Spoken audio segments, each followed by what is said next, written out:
Boa tarde, pessoal. Boa tarde, pessoal, tudo bem? Vamos dar início a mais uma live. Hoje, planejamento sucessório. Estou aguardando um pouquinho. Esse é mais um projeto da Comissão de Direito de Família da OAB Barra da Tijuca. Só aguardar a doutora Daniele. Boa tarde a todos. Só aguardar a doutora Daniele, ela já está aqui. Já vou chamar para a gente começar porque o tema é muito importante. Opa! Aguardando, doutora Daniele. Aguardando, conectando. Boa tarde, doutora Daniele. Boa tarde, como vai? Como vai? Tudo bem? Tudo Prazer. bom? Tudo. Prazer. Vamos dar início, pessoal, a mais uma live. É um projeto da Comissão de Direito de Família, da OAB Barra da Tijuca. Né? Hoje nós temos a honra de receber a professora Daniele Chaves Teixeira, advogada, professora de Direito Civil, professora de pós-graduação. Doutora Daniele é mestre, doutora em Direito Civil, coordenadora e autora, né, do livro Arquitetura do Planejamento Sucessório. Já está, inclusive, na segunda edição, né, professora? Então, é uma grande honra para a gente tê-la aqui, porque, na verdade, isso já era um projeto da comissão ter feito esse encontro já de forma presencial, lá no auditório. Não foi possível, mas conseguimos fazer agora aqui através, né, das lives.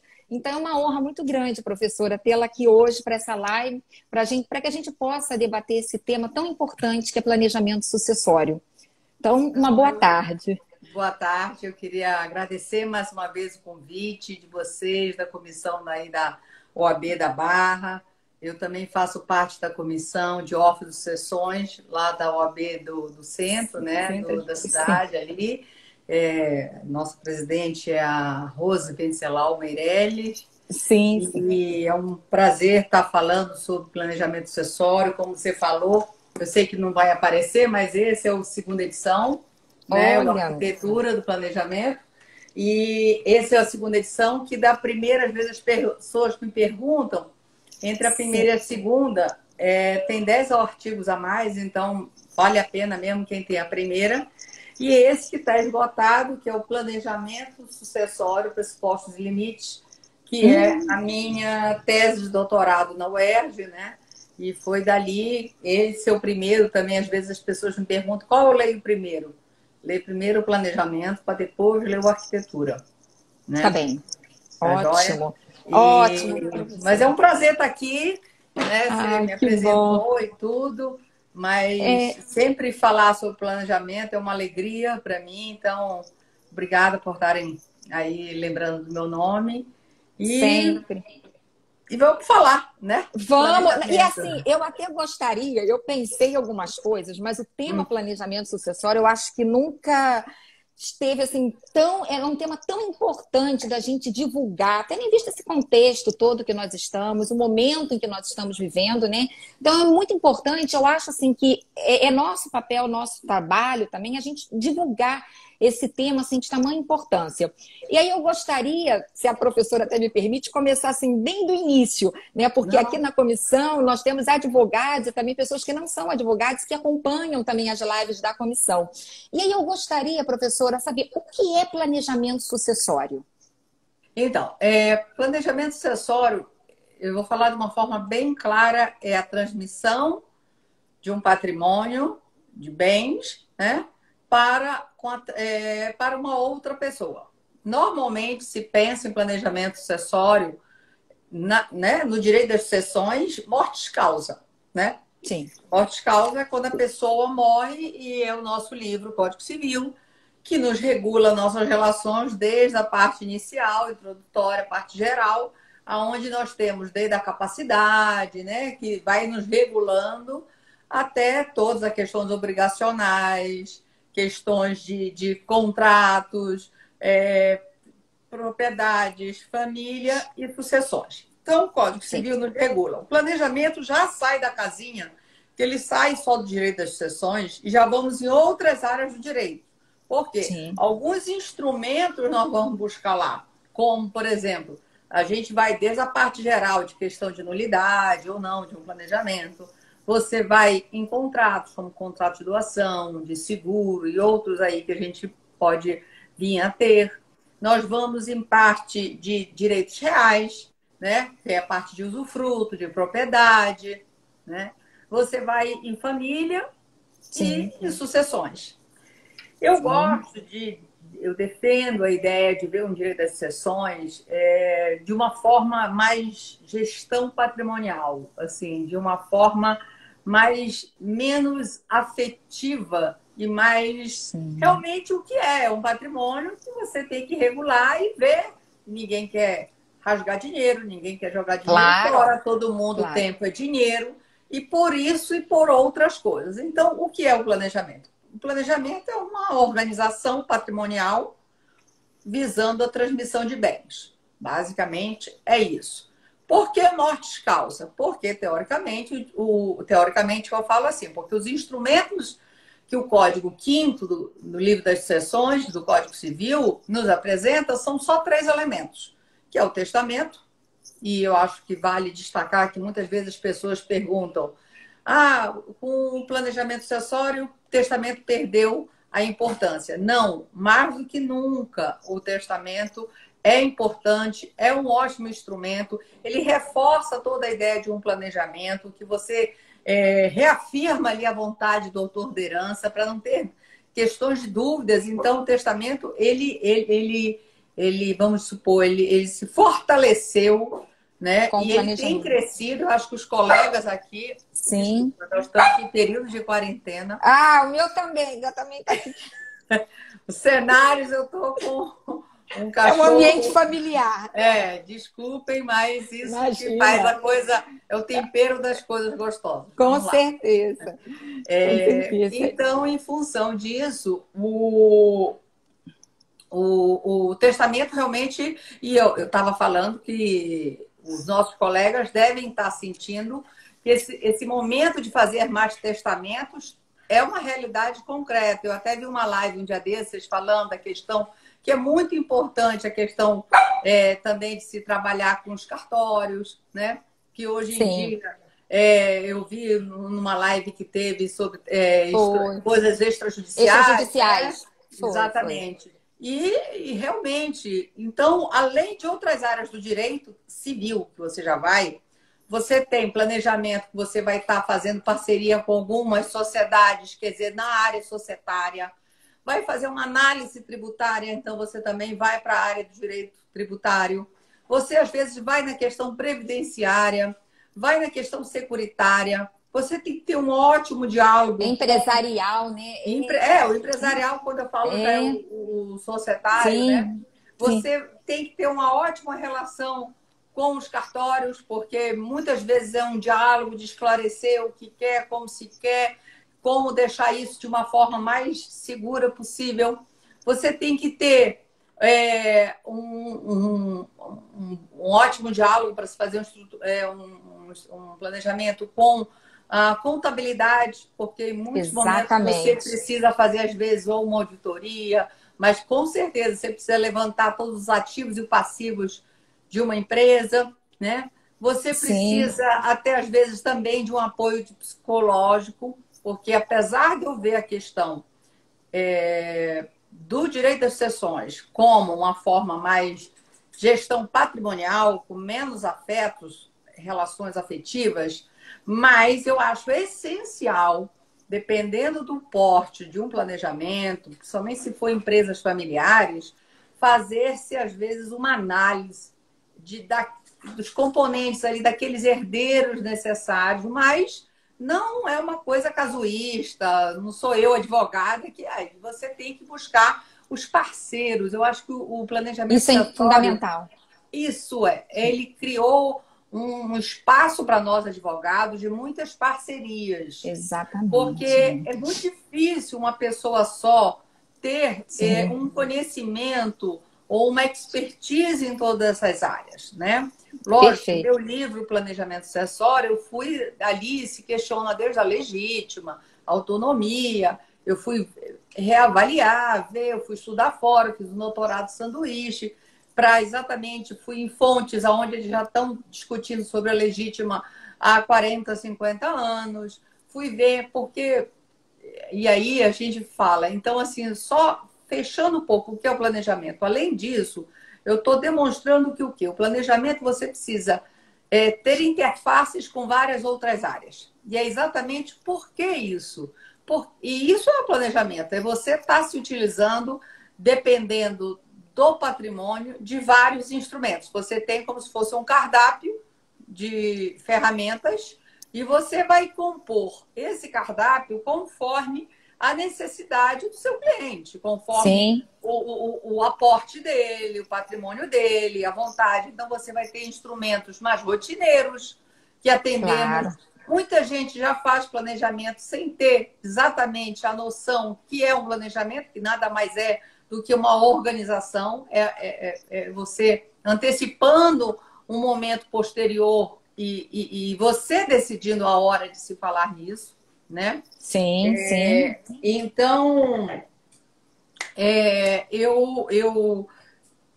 dando uma fechada nesse sentido, planejamento é isso.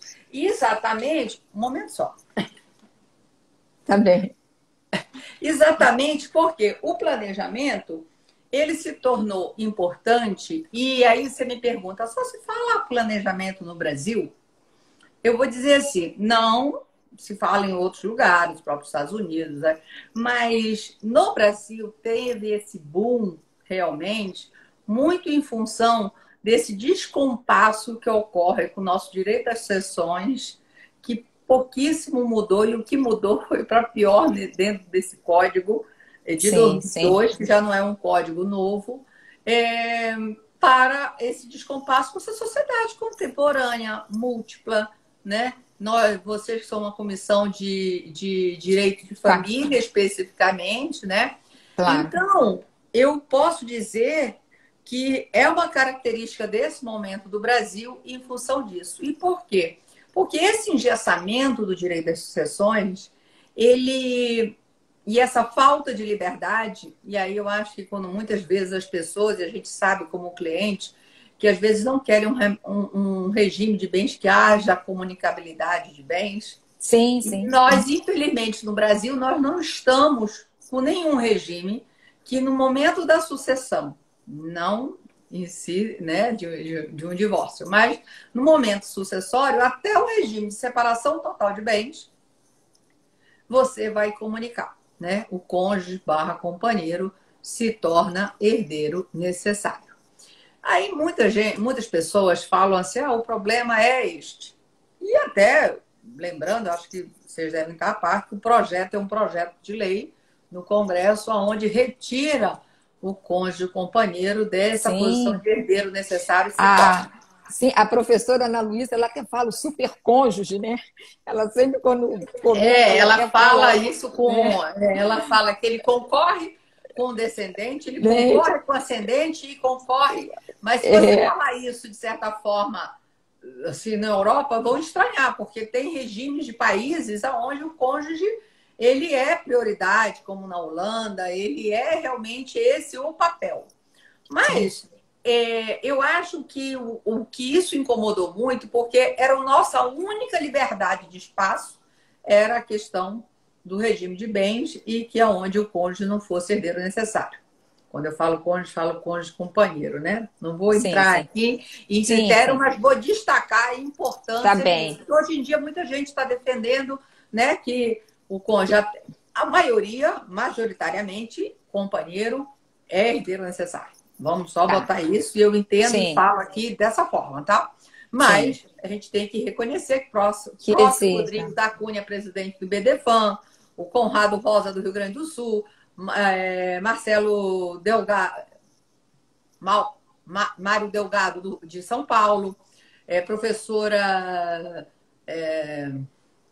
do Paraná, que também defende, a Marília Xavier defende também a não comunicabilidade dos bens, e aí defende que o companheiro não seria necessário.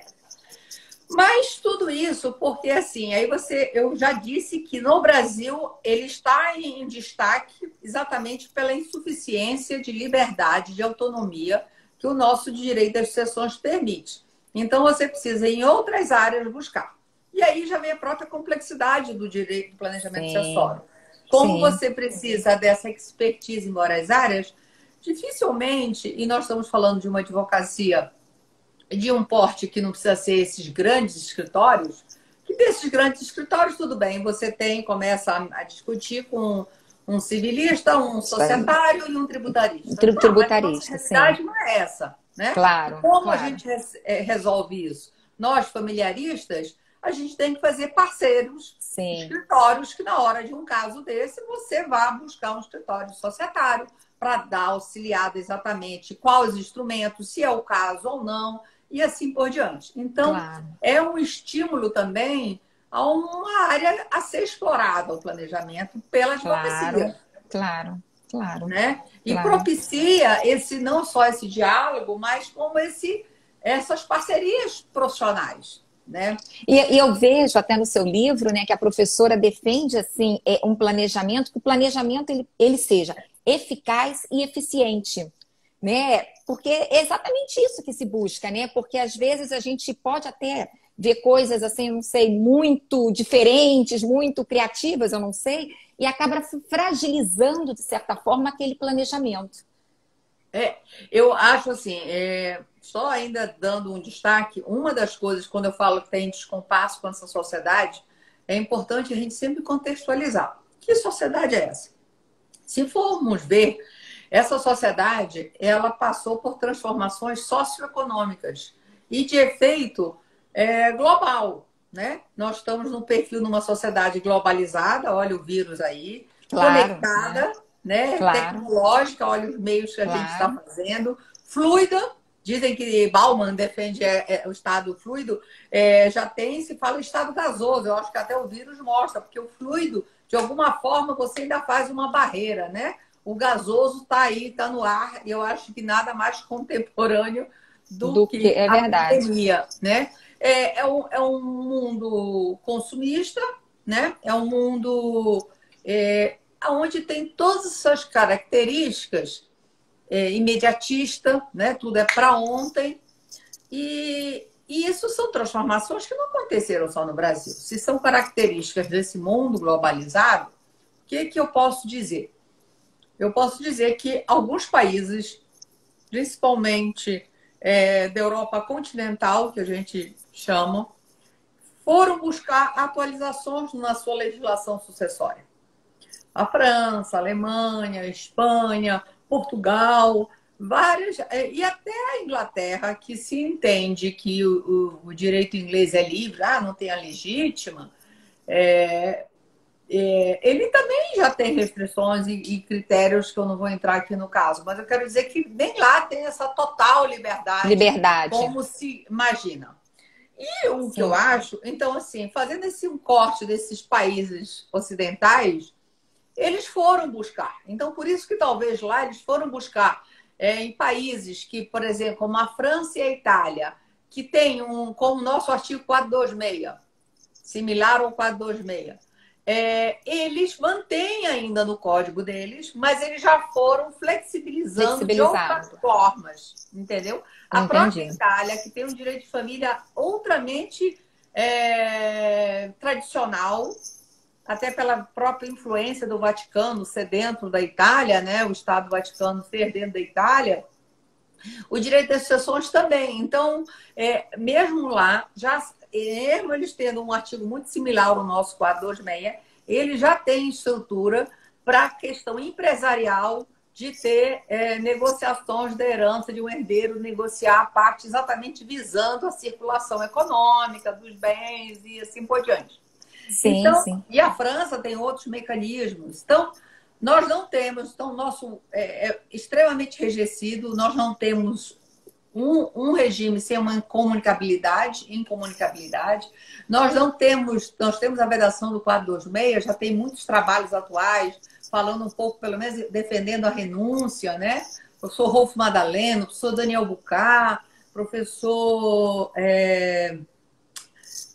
Ai, esqueci já já. Ele tem até uma dissertação sobre isso, pactos sucessórios. Eu já trago desde lá do meu livro, da minha tese, a possibilidade dessa flexibilização. Então, a nossa legítima é altíssima, né? É verdade. 50%. Então, com todas essas dificuldades, a gente tem que buscar mecanismos. E o planejamento nada mais é isso, de você organizar e ser mais. Por exemplo, com a alta dos ITDs nos estados, você tem, se você sabe que a tendência já está com o projeto de lei é de regularizar. Quando eu fiz a tese, eu acho que só 3 ou 4, se eu não me engano, tinham um teto de 8%. Você vê no Rio de Janeiro a mudança que nós tivemos nos últimos 4 anos, duas vezes, 2 legislações, né? Sim. Mudando as alíquotas, todas escalonadas e chegando ao teto de 8%. São Paulo também está nesse caminho, teve um projeto, foi retirado, agora já foi apresentado um outro, agora em 2020. E vários outros estados já chegaram, Minas ainda não, mas já está com um projeto também de lei. Então é isso, o planejamento é você determinar o que você quer. É mais do que nunca exercer a sua sucessão testamentária. Sim, assim, é muito aqui, é uma questão até cultural, né, professora? Assim, tem um tabu, né, em falar em morte, né? Quando a gente às vezes quer passar uma orientação, ainda tem aquela ideia, não quero falar porque isso atrai. Lá na frente eles que decidam, vão resolver essa situação. Esse momento já. E é uma pena, porque a gente vê, às vezes, como as pessoas ficam atreladas àqueles inventários, parece que não terminam nunca, né? Acabam procrastinando quase que o luto, né? Porque ficam presas ali àquela situação. E é muito triste, porque eu acho que o planejamento ele veio e é um mecanismo muito importante. Claro que nós sabemos aí toda essa situação que nós temos deve ser observada. Os advogados, eu acho sim que devem trabalhar em parceria. Não tem toda essa situação, né, que a professora nos passou. Mas uma outra coisa que eu também percebo, que quando a gente fala, às vezes, em planejamento sucessório, a pessoa às vezes tem ideia de planejamento sucessório, mas isso é para pessoa rica, isso é para quem tem uma grande fortuna. Eu não sei se a professora, parece que ainda tem essa ideia de que o planejamento, né, esteja atrelado a grandes fortunas, por exemplo. Não, isso eu desconstruo rapidamente já em pressupostos. Você tem dois. Um que é achar para que são para grandes riquezas, grande patrimônio, ou que é para fraudar legítima. Planejamento é muito mais do que isso, né? E outra questão também, com certeza, o brasileiro, culturalmente, ele tem essa dificuldade, né, de falar da morte, como você disse. Realmente você está coberta de razão, tem dificuldade, mas a gente também tem visto as pessoas fazendo um pouco mais, principalmente porque os pilares do direito das sucessões é o quê? Propriedade, não é nem patrimônio, é propriedade e família. Se você pegar aqui o nosso código, nessa parte de direito das sucessões, nada mudou do código 16, um código que gastou 15 anos para ser aprovado. Ele é um projeto de 1901. Nós estamos falando de um projeto de direito das sucessões, onde a família legal só que era aceita, né, constituída. Você está falando de uma família de 1800, né? Um reflexo de um código que refletia essa família legal.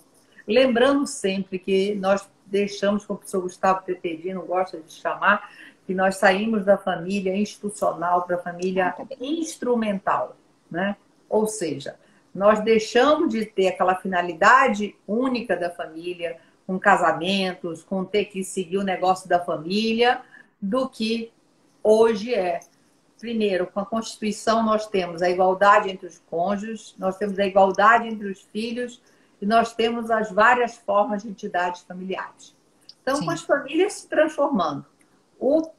Quem tem um patrimônio hoje, ele não é só propriedade. Você tem várias formas de bens móveis. E com essa diversidade de formas de bens, você pode compor um patrimônio sofisticado só com bens móveis, sem ter necessariamente.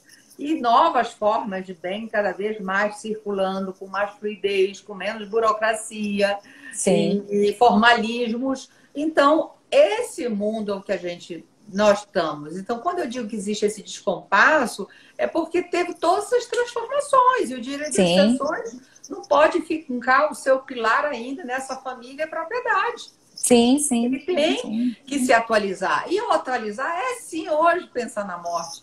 E essa questão, se a única certeza que todos nós temos, todos vamos morrer. Ninguém é sim, imortal. Mas a sim, sociedade, ela não gosta de falar, parece, como é uma questão muito subjetiva, ai, pensar na morte, ai, depois é a minha finitude. Só que essa finitude invadiu nossos lares, né? Invadiu, verdade, está dentro da casa de todos verdade, nós. é verdade. O mundo, não vai ter alguém que não veio adoecer ou falecer por corona, né? Então, todos nós vamos ter, não estou falando próximo, mas vai saber de alguém que teve o corona, alguém que veio a falecer de corona, alguém que né, se curou do corona. Claro, Então, claro. isso é uma O contestação, uma coisa planejamento, presente. E quando claro, até no início da sua fala, quando você fala, exatamente, mais do que nunca, até porque, e aproveitando a sua primeira e a última fala, não ser um momento, não só ser um momento oportuno, como estamos sendo, agora em função que nós todos estamos vendo que essa finitude bateu na porta, né? Como sim, também é uma falácia achar que só planejamento é só para. É uma ideia errônea se claro. acreditar que o planejamento seja só para grandes Para riquezas. grandes, O planejamento grandes, acessório é para todos nós que compomos a sim, sociedade. Todos nós que exatamente. fazemos parte dela, entendeu? Perfeito. Então, Eu nós tenho, temos instrumentos. Pois não, não, é porque tem duas perguntas aqui, eu posso abrir, que tem pode. aqui sobre o tema. Foi da Sandra. Gostaria de saber se a doutora Daniele é favorável à retirada da legítima do nosso ordenamento.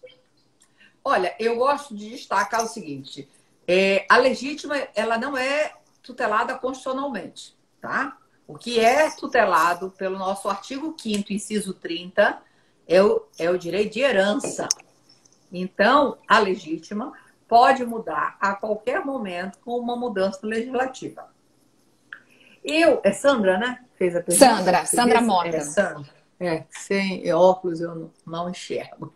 Então, Sandra, quando eu comecei a tese, como eu disse, o livro é oriundo da minha tese de doutorado, Planejamento Sucessório, Pressupostos e Limites, eu pensava e era muito contra a legítima. Eu tenho severas críticas à legítima. Não, não concordo também. Desculpa, gente. Nada, imagina. Não, vem aqui. Estou tentando pedir um SOS. Então, eu comecei com a ideia de ser contra a legítima, achava que, não, imagina, autonomia. Não acredito que é legítima, nós não temos. Eu acho que a sociedade. Também não gosto do argumento que diz que a sociedade se adequou muito. Isso não acho que seja esse o motivo. Acho que pode sim se manter. Eu acho que o nosso sistema dual de ter sucessão legítima e a sucessão testamentária, perfeito. Agora, eu concordo, quero avisar, Sandra, que eu acho ela alta. Acho que podemos ter outros modelos. Com certeza, eu afirmo que precisava ela ser revisitada. Mas, por exemplo, essa proposta que tem no Congresso, né, nós 50% teve é uma muito, né? comissão discutindo isso, profissionais do direito de família e sucessões do Brasil inteiro, e não se conseguiu, dentro do próprio grupo, um consenso sobre sobre a legítima. Então, eu acho, então, primeiro só esclarecer, ela não é tutelada constitucionalmente, e sim o direito de herança que é. Então, com uma revisão legislativa, pode-se sim extinguir ou revisitá-la no sentido de diminuir a cota. Eu também critico, aproveito fazendo uma outra crítica, a ordem vocatória. Eu acho que é uma interferência muito grande do Muito Estado, mais grande. uma vez, de uma forma taxativa, deixar quem determina. Olha, o mundo, a sociedade, com todas essas transformações, as pessoas ganharam uma sobrevida de 20 a 30 anos. Então, as pessoas estão morrendo muito mais tarde. Isso é outro interesse da questão do planejamento sucessório. Você tem que cuidar da sua velhice. Você tem que se organizar, se planejar. Ninguém quer ser um peso, um problema para um filho, né? Então, Sim. para isso, você tem que organizar. Não estamos mais no tempo dos nossos avós. Meu avô falava isso. Ah, eu não quero saber. Quando eu morrer, eles resolvem. Não é mais esse tempo. Ah, eu sei que é culturalmente, eu sei que é pesado, mas eu acho assim, o Perfeito. planejamento chegou para vir ficar em muitos anos. E ele só vai Sim. mudar depois que tivermos outros instrumentos em paralelo que venham nos dar maior autonomia e liberdade. Fora Sim. isso, a questão, e isso é uma questão cultural que tem que mudar. Quer ver Sim. outra saia justa? Bem dentro da área de vocês? Ninguém gosta de falar de regime de bens antes de casar, pacto antinupcial. Mas posso, sinceramente, o que eu vejo, pacto, por exemplo, normalmente as pessoas procuram fazer o pacto, às vezes, já no segundo, na segunda experiência, Exatamente. né? Depois que o primeiro não deu O certo, e primeiro, às vezes, aí teve algum problema, aí procura. Parece que tem um tabu em conversar sobre um pacto antinupcial, quando, na verdade, o pacto nada mais é do que um ajuste. Você consegue prever, né? Prevenir, e nós temos evitar um nisso. conflito, né? E Mas nisso ainda no tem um Brasil nós temos tabu. até liberdade, que podemos mesclar os Os regimes, regimes. sim, Então nós perfeito. podemos fazer. Mas isso é o mesmo tabu do de não trabalhar, não pensar em fazer um testamento. Ah, né? Parece que vai chamar. Não, gente, no mundo hoje a gente É, tem que pensar e se organizar. E quer ver é outro verdade. argumento que derruba essa questão que planejamento é para um patrimônio para grandes riquezas? Quem tem menos tem que cuidar com mais cuidado do que tem, Sim, né? sim. Então, se você tem, o planejamento é assim, né?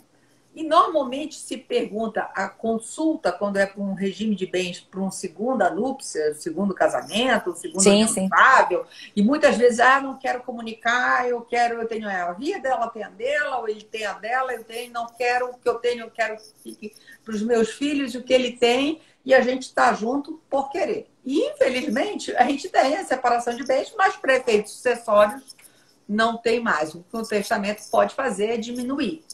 Sim. Então, e tudo isso, um planejamento, ele quando também desmistificar algumas coisas, eu acho que o intuito aqui da nossa palestra não, desse bate-papo, dessa conversa Perfeito, sobre planejamento perfeito. sucessório, eu acho que é desmistificar o planejamento sucessório. Ele é muito mais Exatamente. acessível a todos Acessível. nós. Ele é uma escolha, é exercermos a sucessão. Acho que a Sandra, que falou sobre a legítima, A eu quero legítima. dizer que quando por mais críticas que eu tenha, o meu livro ele é feito com os limites legais que nós temos, com pressupostos, e o maior limitador no planejamento é a legítima, aonde Sim, você pode gastar, mas você tendo herdeiros necessários, você não pode dispor de mais de metade, senão fica uma doação inoficiosa. Bem, sim. com isso, eu trabalho com essas regras e com esse limite. O que eu posso apresentar para um cliente, isso já numa visão mais prática, é que se eu sei que eu tenho 50% obrigatoriamente para não entrar numa fraude e tornar nulo o meu planejamento, eu tenho que respeitar a legítima. Mas eu posso escolher o que deixar dentro desse planejamento, o que Sim, para quem.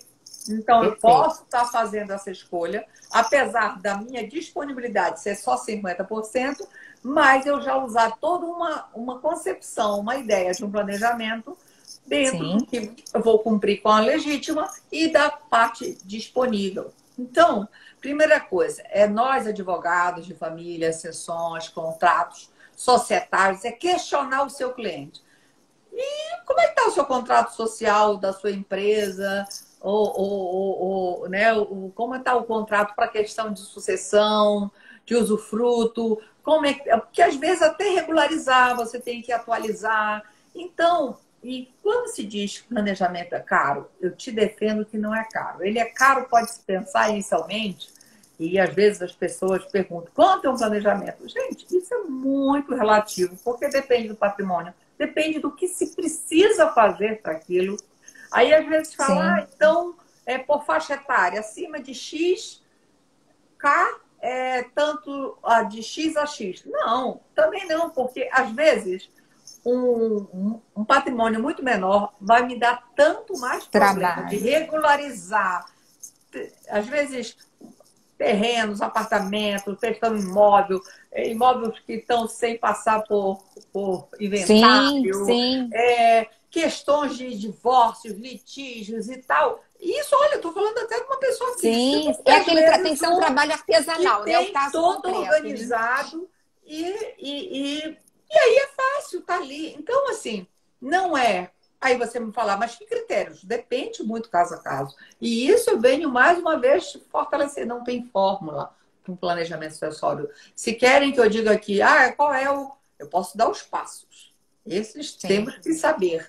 Mas a fórmula 2 mais 2 dá 4 é impossível se fazer no planejamento, porque vão ter sempre variáveis, vão ter sempre circunstâncias, seja da pessoa, seja do patrimônio, ou seja, da vontade do autor da herança. Perfeito. Então, é essa desmistificação que eu acho que se a gente sair daqui e as pessoas que estão participando entenderem que o planejamento ele é muito mais acessível e que a gente pode estar indicando, sugerindo para um cliente, a gente está antevendo um problema. Porque um planejamento, para ser bem sucedido, como você mesmo destacou que eu falo, tem que ser efetivo e eficaz, ele não pode chegar no judiciário. Ele chegou, é um planejamento que correu riscos, foi... Lógico, sempre tem a outra parte que pode querer questionar, mas dentro de uma estrutura. E você tem que respeitar os limites, tem que respeitar a legítima. Você pode tentar diminuir isso de outras formas, né? Claro. Mas sempre... e priorizando, é o que eu também falo no meu livro, Planejamento Sucessório Vertical Horizontal, que você sabe, às vezes chega um cliente, ele quer priorizar os descendentes, né? Mas eu sempre gosto de estar alertando, gente, muitas pessoas, até mais novas, mas eu não tenho filho. Gente, se você tem pai e mãe, você tem ascendente. As pessoas vivendo até mais tarde, então você tem herdeiros necessários sim, quando você acha que tem que estar, as pessoas acham sempre que herdeiro é o filho. Né? E as pessoas vivendo bem mais, tem que estar sempre atento a isso. Então, você tem que aproveitar até esse momento da pandemia, aproveitar no sentido de esclarecer, mostrar que, já que a pandemia, a finitude chegou a todos nós, pensar em instrumentos muito mais acessíveis. Claro. Que não precisa, e também muita gente gosta de achar que patrimônio, planejamento é igual a holding. A holding tem o momento dela adequado, quando se utilizar, mas não é qualquer coisa abrir uma holding. Não é quando o contador chega, vamos abrir uma holding por tantos mil, não. E tem que ter o conhecimento. Aí eu acho, não é um corporativismo, mas sim de uma orientação para o caro não sair, o barato não sair caro futuramente. Claro. Como eu sempre digo, vai separar, vai divorciar, vai fazer um reconhecimento de uma separação de uma união estável, faça com advogados, sabe? Todos os detalhes, as nuances, as peculiaridades que envolvem essas circunstâncias, né? O direito de família, eu acho que por tratar, é o direito que mais trata das pessoas, né? O contato é muito mais, o direito é insuficiente, né? Claro. Eu vou aproveitar, professora, até que a senhora falou da holding, porque eu já vi que tem várias perguntas e o tempo passa muito rápido. Eu falei, o papo está tão bom e é tão interessante, mas eu gostaria, antes até de abrir aqui as perguntas, já que a professora falou em holding, assim, quais são os instrumentos, né, que nós teríamos aí no planejamento sucessório? Olha, só voltando lá no código, nós temos no livro das sucessões, você tem o testamento, que, como eu falei, ele ganhou um gás, né? Uma nova força. Nós temos o fideicomisso. Aí você vai dizer, mas ninguém faz fideicomisso. Realmente, depois de 2002 para cá, onde ficou restrita a uma prole eventual, realmente poucas pessoas fazem. Mas ele é uma terceirização interessante, né? Uma triangulação interessante. Então, antes ele era até utilizado. Só que, tanto que nesse projeto do IBDFAN fala de não restringir só a prole eventual. Então, aí talvez seja um novo mecanismo, eu estou falando até então dentro do próprio código. Outra coisa é o codicilo. O Brasil é um dos poucos países que tem o codicilo, que a gente sabe que é a vontade de valores de pequena monta, mas aí que tá, nós temos tão pouca cultura de exercer a nossa vontade, a nossa sucessão testamentária, que nem codicilo. Ele deveria ser, pelo contrário, um instrumento bem aplicado, já que a Sim, maior parte da sociedade são pessoas que não têm patrimônio, né? Então seria sim. até aplicado, mas as pessoas não têm o hábito de dizer eu quero que essa caneta fique para fulana, para minha neta, eu quero que essa imagem de sei lá o quê fique para não sei quem. E não estamos falando de joias, não, estou falando, né, aquele brinquinho de pérola, aquela Pequenas. biju, de pequenas Tá. coisas, essa poltrona que eu gostava, essa rede que não sei o quê. E assim, nem isso a gente tem o hábito. Depois que a pessoa falece, que a gente vai destrinchando aquilo. Eu tive a oportunidade de fazer um codicilo antes de fazer direito para minha bisavó. E foi, assim, super legal. Desde esse quadro aqui na parede, um quadro também sem valor e tal, mas ela foi deixando para todo mundo que ela sabia que alguém tinha alguma afinidade com alguma coisa. Bem, esses são exatamente por essa insuficiência que a gente vai em outros. Hoje, eu vou começar assim, dos mais simples que a mais sofisticados. Nós temos a doação, que é um instrumento super útil, né? Principalmente a doação com usufruto. Ele é acessível, você antecipa agora, somente com esse aumento da tributação, você pode estar resolvendo e fica com usufruto. Você Sim, tem previdência privada, você tem seguros de vida, que hoje em dia você tem produtos altamente personalizados, seguros quase que pessoais. Você tem hoje em sim, dia uma carta de seguros imensas, de formas diferentes, com intenções diferentes, de como você quer, né? Então, temos essa parte dos seguros. Nós temos o fideicomisso ficou restrito, né? Nós temos a partilha em vida também, que é um instituto muito pouco usado, que doação não é partilha. A partilha em vida é um instituto que é um artigo só do código, que ele podia ser mais explorado. Quando eu vejo ele está voltando a ser usado um pouco em função de novas núpcias, as pessoas às vezes querem, fazem toda a sua fazem a partilha em vida e começam zerado ali uma nova relação. Então, sim. é um instituto também, de repente, que pode vir a atender, né? O testamento mais que nunca.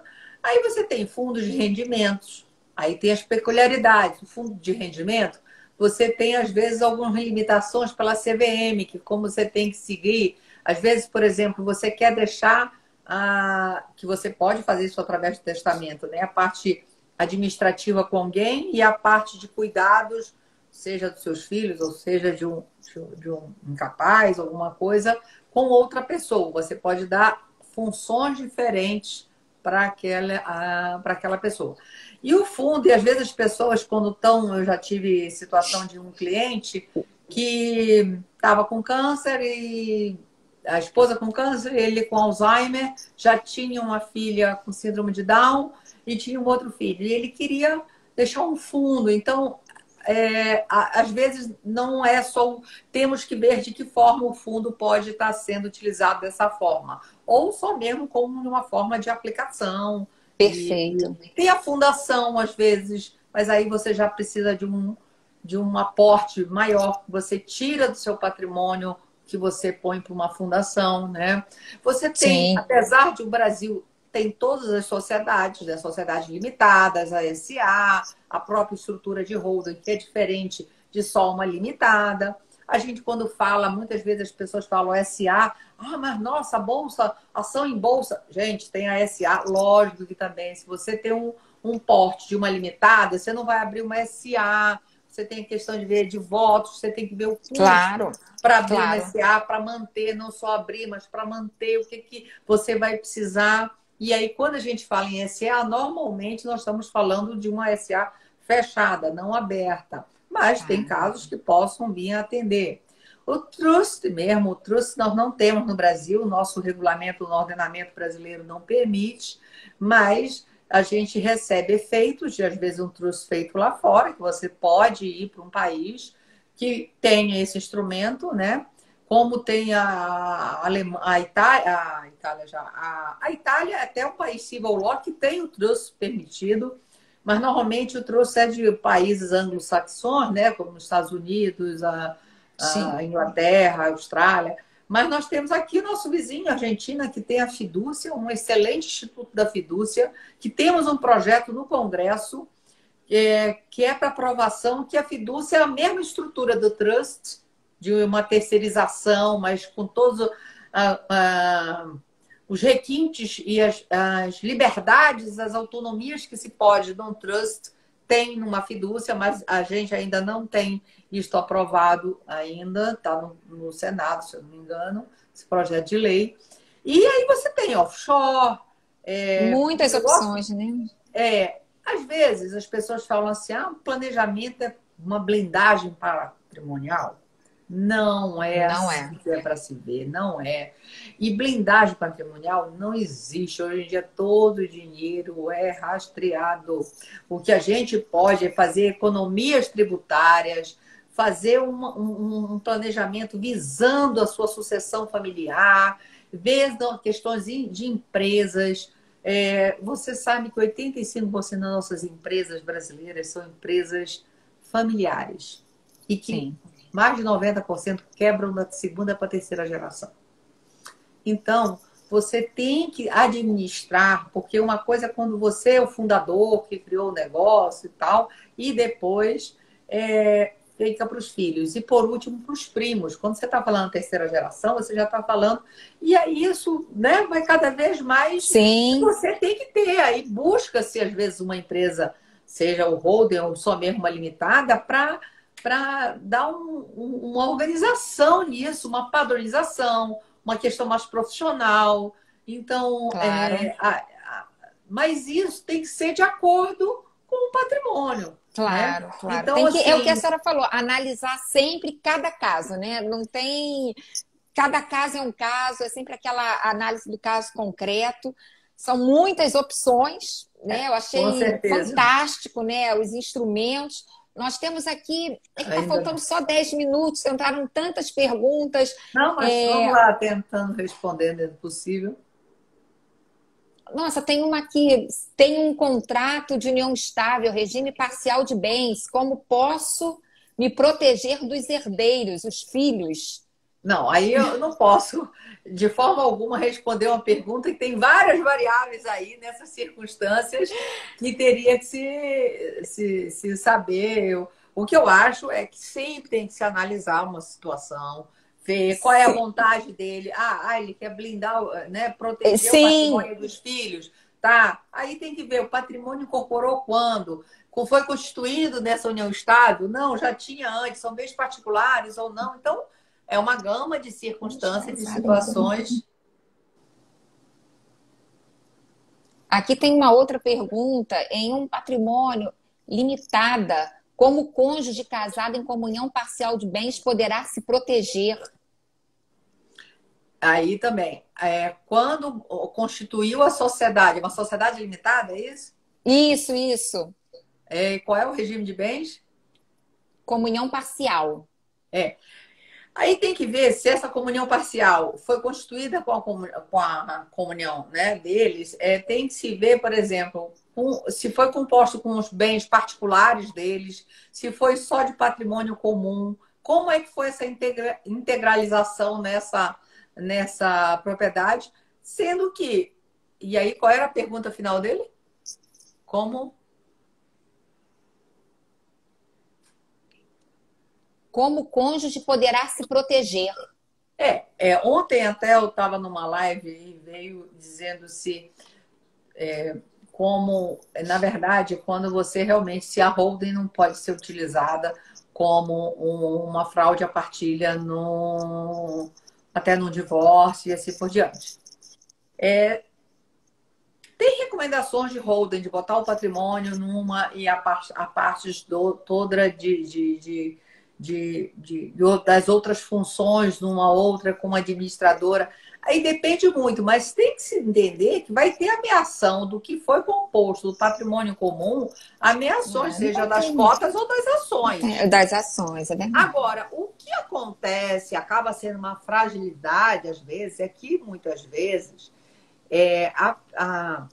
eu falo a mulher, porque quase sempre, às vezes, é o know-how do homem que está na empresa, ela é sócia, só que ela não tem, então não adianta só dividir a ação, se não tiver um diálogo, de uma harmonia, que tenha uma representatividade da parte dela para continuar nessa administração, porque quando Sim. você vê que tem uma briga muito grande, pode até dividir as ações, mas se ela não tem, ele vai migrando aquilo, o know-how da empresa, para uma outra empresa, totalmente de uma forma legal, as coisas. Ele fez a ameação, só que aí aquele negócio por si só, se ela não trabalha ali, não tem uma expertise, então acaba ficando um pouco vulnerável. Sim, são situações com certeza que existem, que ocorrem, que tem que ser cuidadas, mas isso, presta bem atenção, não é o planejamento sucessório que causa. Isso é muitas vezes a própria forma de opções, de escolhas, né? E aí você estando bem orientado, está alertando para essa vulnerabilidade. Sim. Professora, olha, é porque como só, na verdade, nos restam 4 minutos, aí eu vou pedir, senão eu não consigo deixar salva, e vários estão pedindo, né, para salvar, porque realmente foi. Eu vou falar muito rápido para a professora poder fazer o encerramento. Foi maravilhosa, não tem palavras aqui em nome da Comissão de Direito de Família da OAB Barra para agradecer. Sinceramente, foi uma aula, foi uma live que era para fazer com papel e caneta para anotar tudo. Parabéns, com certeza. Estou assim, muito grata pela sua participação. Tá bem? É um prazer, estou à disposição sempre que vocês precisarem. Eu quero só aproveitar, sei que já estamos aí na conclusão. Meu Instagram, @Daniele C. Teixeira, né, que é o que está no convite. E também tem o @Arquitetura Planejamento Sucesso. Porque não dava. Arquitetura, Planejamento, Sucesso.